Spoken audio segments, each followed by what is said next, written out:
हम प्लास्टिक के पाइप के चौड़े हिस्से को काटेंगे और घिस कर इस तरह इंसुलेशन के साथ जोड़ेंगे।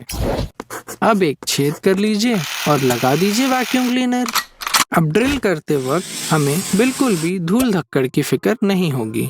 जब बोर्ड बिछा रहे हों तब हमें इस खाली जगह की लंबाई नापकर दूसरी तरफ से एक त्रिकोण आकार काटना चाहिए, जिससे सब कुछ सही बैठ जाएगा।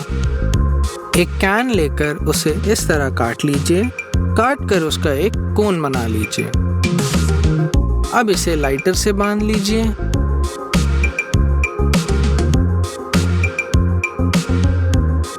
और इसमें प्लास्टिक डाल लीजिए। अब आपके पास तैयार है खुद का प्लास्टिक डिस्पेंसर। है ना कमाल?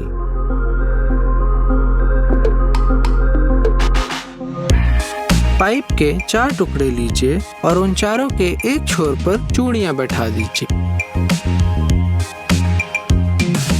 अब लकड़ी के पट्टे पर 4 पाइप रखने के और 4 चूड़ियों के खांचे लगा दीजिए। और ये तैयार आपकी खुद की कैंपिंग टेबल।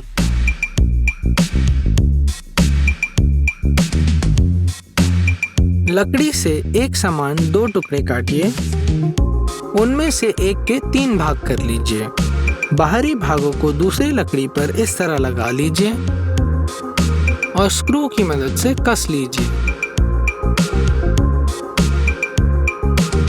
अब इस पे सैंड पेपर लपेटकर बीच वाले हिस्से को वापस लगा दीजिए।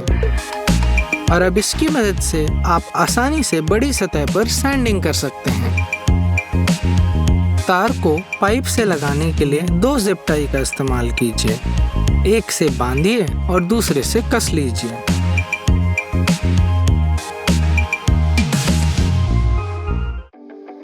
तारों के जंजाल से फुर्सत चाहिए? इंसुलेशन ट्यूब को लंबा काट लीजिए।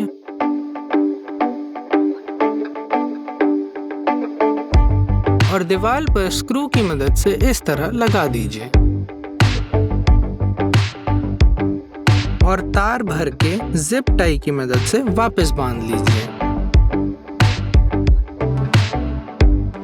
लकड़ी पर ऐसे पतली नलियां होने पर आप ताश के पत्तों का इस्तेमाल करके उन्हें अच्छी तरह घिस सकते हैं।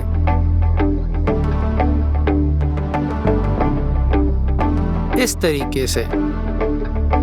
है ना आसान? आप स्टेपलर की मदद से अपने तार भी छील सकते हैं, कुछ इस तरह।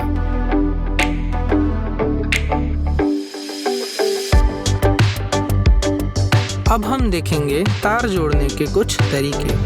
पहला तरीका, छीलिए और लगा दीजिए स्क्रू। दूसरे तरीके में हम छील कर घुमाएंगे और फिर स्क्रू लगाएंगे।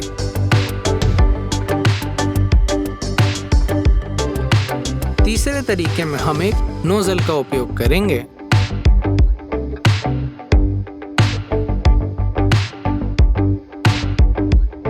और इस आखिरी तरीके में हम इस तरह मोड़ेंगे और फिर लगाएंगे स्क्रू। स्क्रू या बोल्ट खोलने का ये रहा एक अनोखा और तेज तरीका।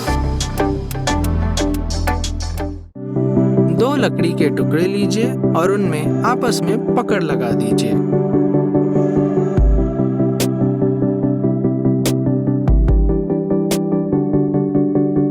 अब उनमें 2 छेद बना लीजिए और इस पर एक ब्लेड इस तरह बैठा लीजिए। अब हमारी तारों वाली छिलनी तैयार है।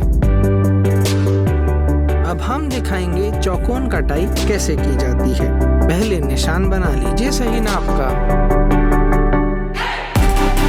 और इस तरह कुछ दांत काट लीजिए, पतले पतले, और छेनी की मदद से इन्हें निकाल लीजिए। ड्रिल में थोड़ा बदलाव कीजिए जिसके निचले हिस्से से आप इसे आसानी से साफ कर पाएंगे। ये देखिए, हो गया चिकना। और अब हम तार की ग्राउंडिंग करेंगे। एक पैकेट लेकर उसमें गीली मिट्टी भर लीजिए और इसे चिपकाकर दीवार पर लगा दीजिए और डाल दीजिए इसमें अपना तार। हो गई आपकी ग्राउंडिंग।